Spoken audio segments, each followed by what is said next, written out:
Amongst the 40th anniversary laid one product with potential. Pac-Man Mega Tunnel Battle. Another colorful twist on the maze formula, with its identity being centered on the Battle Royale concept. A promising look, but not one without fault.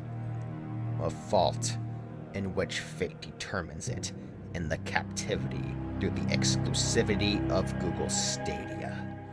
A service with a reputation sour enough to repel the average players of controllable digital experiences. Detestment from fanatics of the Pac-Man arise, and this brings about demands yont the game beast hath brought to Steam and current-day consoles. Demands that hast falleth on deaf ears to thy day. Them forth cometh the announcement of Pac-Man 99, which overshadows Mega Tunnel Battle, with anyone who ist even remotely cared about the state of that game jumping ship and migrating towards the newest and hottest re-establishment of the maze formula. My hopes of it ever being liberated from the cruel chains of Stadia exclusivity ending up in the rubble of yesteryear. Out of the fault of curiosity, I play into thou devil's hands, being forced into acting upon and coveting the sin that I so willingly rejected beforehand! Getting a Stadia account. Hey, it was only a free trial.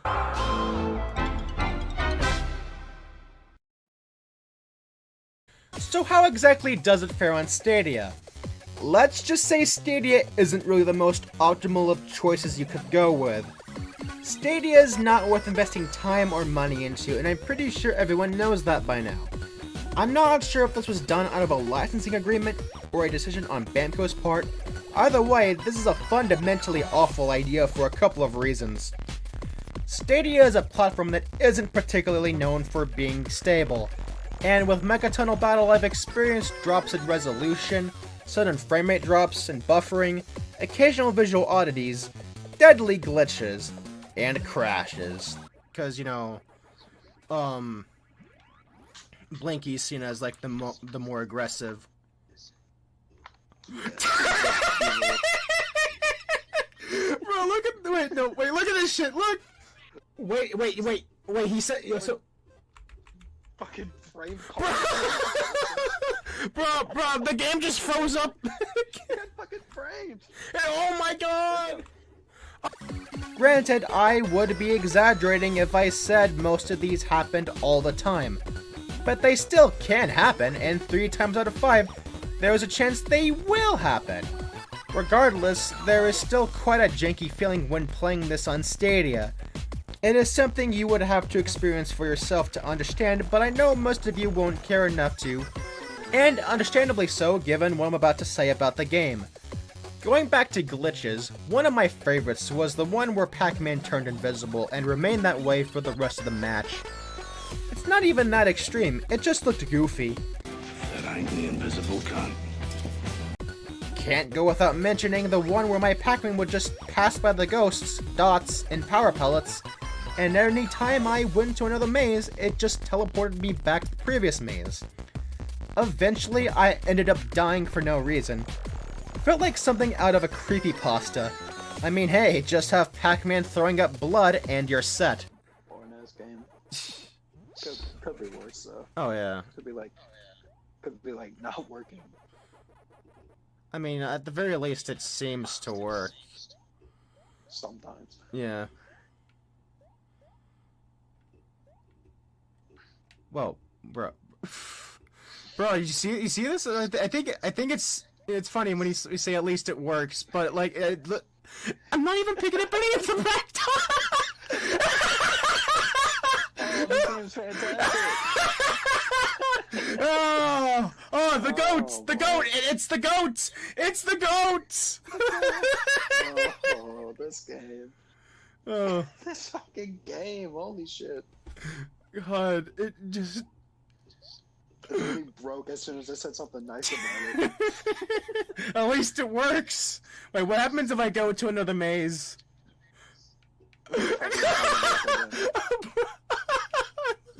I'm phasing through the ghost. Look. Masterpiece. Masterpiece. 10 out of 10. 10 out of 10. Would bang. Oh, now he's dead. Nah. Oh, that makes sense. The most fun I had with this game was when I was just playing it during a stream, while in a voice chat with a couple of friends, simply goofing off and making fun of this shit, and the way it occasionally breaks down. It should say a lot that the most amount of fun I had with Mega Tunnel Battle was during the bits where it was fucking up. At least that brought emotion out of me, that being one of laughter and hilarity. Otherwise, what you have here is a bog-standard mediocre cash grab that gets old very quickly. Granted, it's a Smithsonian masterpiece compared to Pac-Man Geo, but that's not saying much. Pac-Man Mega Tunnel Battle is a battle royale game, so obviously the goal is to be the last Pac standing. You achieve this by either surviving, or taking matters into your own hands and eradicating the remaining Pac-Men. You mainly do so by eating them. This concept was done before with Pac-Man Battle Royale, but this is on a bigger scale, with 64 players and multiple mazes that interconnect. Sounds like a cute and fun little concept for a game, but the execution here feels undercooked. The best part of the game are the cat and mouse moments you experience with opponents. Being chased down by an opponent who ate a power pellet, or eating a power pellet and chasing down and possibly eating said opponent. This implementation of player versus player in a Pac-Man game goes along to help add that feeling of tension and payoff that elevates the core design of Pac-Man.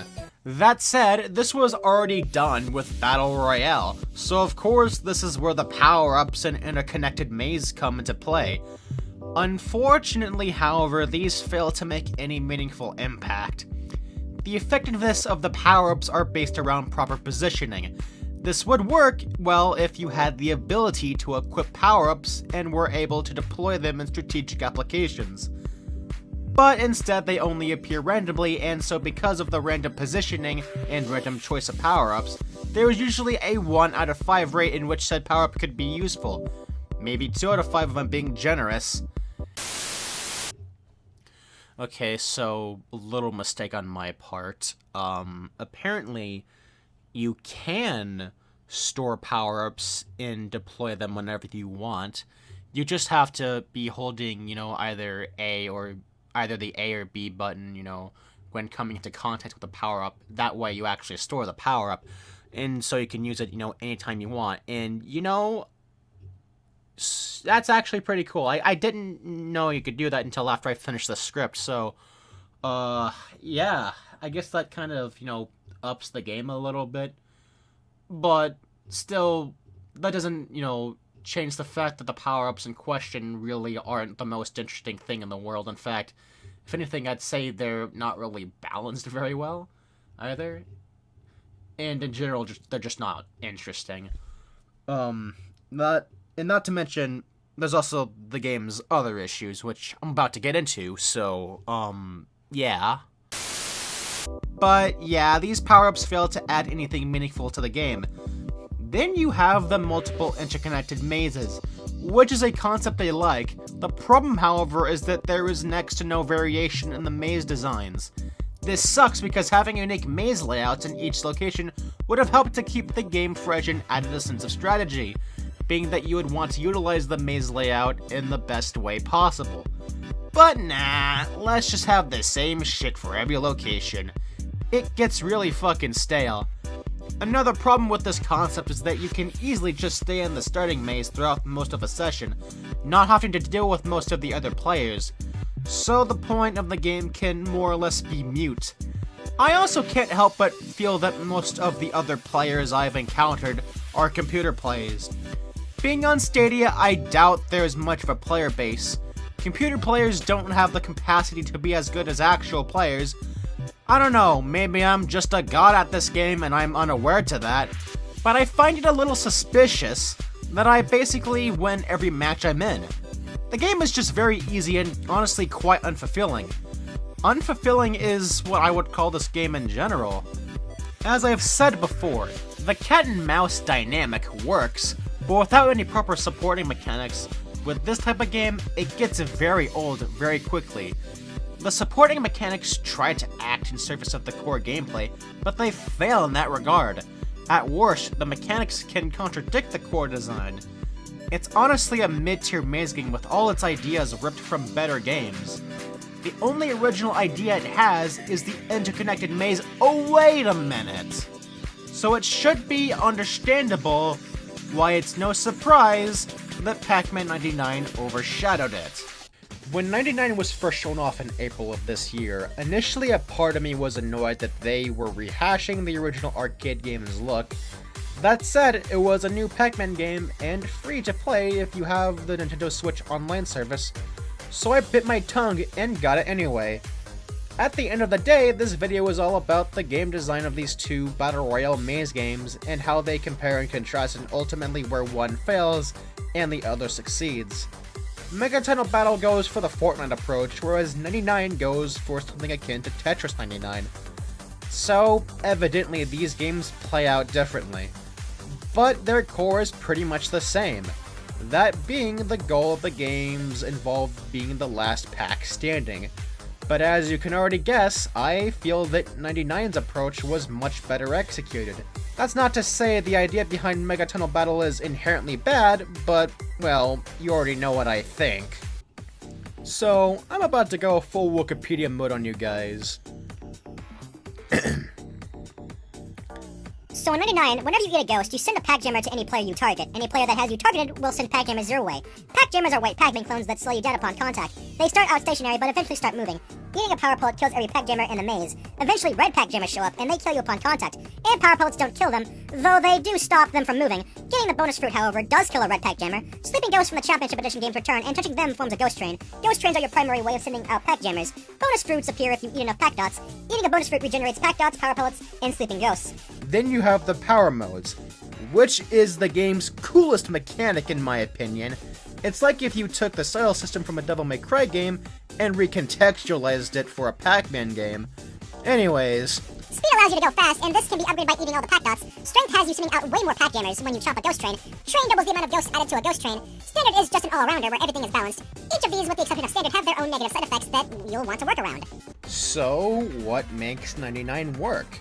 Simply because all of its mechanics tie into the core foundation really well. The problem with Mega Tunnel Battle was that it was shallow and got stale very quickly. 99, on the other hand, gives the player options, proper risk versus reward.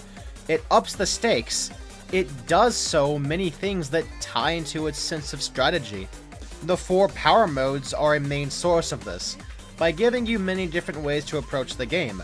Want to focus on speed and dodging everything? Want to go on the full offense and do a mix-up of train and strength? Want to just utilize all of them in a balanced, effective manner? Or do you just want to camp like a fucking pussy? Well, that's what I usually do. Of course, not one strategy is going to be completely perfect. There's always gonna be a little kink you have to work around. And of course, how you utilize the strategy is important. This isn't even going into some of the other nuances like turn parrying, speed upgrades, and the effectiveness of having a high ghost chain. It helps that it plays and controls really well. Also, matches can get really intense as they go on.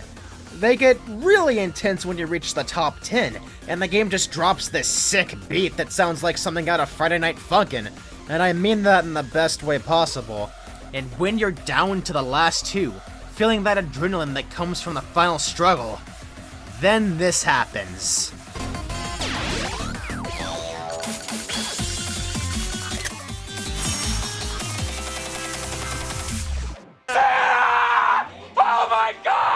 It feels so good.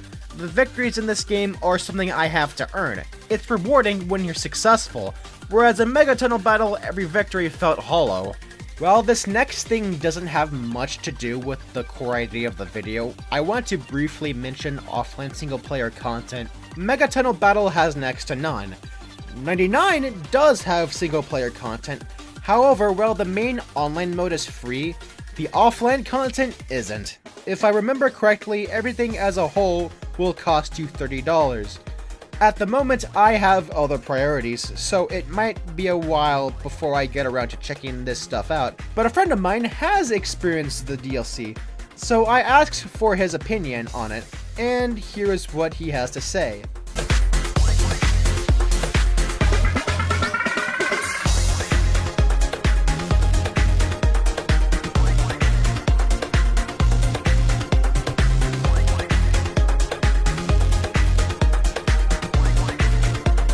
With all that said, I might do a follow-up video talking about the DLC, well, someday. So, is Mega Tunnel Battle all that bad? Well, not really. On the surface level, it's fine. It can be a decent time waster. It's just when you look into the game design, it falls apart. That said, it's evident Heavy Iron Studios were trying. I do have to commend them on it. If anything, I feel sorry for them and Mega Tunnel Battle. I mean, being stuck on Google Stadia has got to suck! Even more so, Pac-Man 99 completely overshadowed Mega Tunnel Battle. And now we're getting Pac-Man Battle Royale Championship? Another Battle Royale? While Mega Tunnel Battle is still stuck on Stadia? I guess that ultimately seals the fate here. Now I am kinda at the point where complaining about anything modern Pac-Man related is kind of uncomfortable, since Bamco is finally doing right by the series with Museum Plus, as well as those potential hints for a Pac-Man World remake. So things are looking good on that front. That said, I still wanted to say something in regards to this. In fact, I've been meaning to for months. When the day comes that Stadia is shut down, if this game hasn't been ported to Steam, then it'll end up like several of those mobile Pac-Man games. Lost into the ether. Drowned in darkness. And you know, even if I don't like this game, the idea of Mega Tunnel Battle being lost to time is something I do not like. Anyways, I do not have anything truly profound to end the video off on. So, here's Mario. Until the next time, I will see you all later.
A service with a reputation sour enough to repel the average players of controllable digital experiences.